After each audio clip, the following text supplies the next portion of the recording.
Матеріальна штета агресія, прямо оценам српских експерта, износит около 103 мільярди доларів, що є великий терет за економію землі.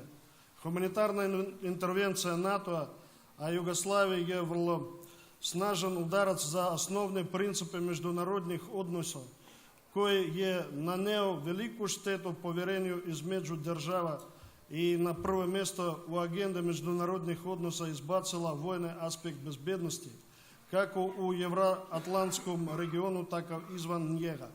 Nažalost, još uvijek nisu izvučene prave pouke iz onoga što se dogadalo pre 20 godina.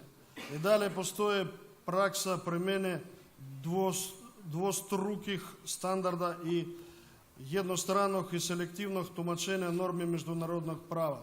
Nastavljaju se pokušaje brutalnog mešanja u unutrašnje stvari drugih država sa ciljem da im se nametne sopstvena volja, sve do smjene nepoželjnih legitimnih vlasti i otvorene primjene sile.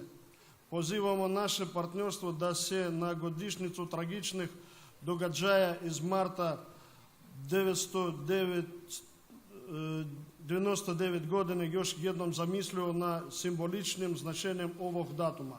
Neophodno je vratiti se izgradnji pouzdanog sistema evropske bezbednosti na osnovu principa njene nedeljivosti, ravnopravnosti i uzajamnog poštovanja interesa druge strane i isključiti mogućnost dalje degradacije sistema međunarodnog mira i bezbednosti, koji je poljulan jednostranim agresivnim dejstvima grupe države prijema Jugoslavije.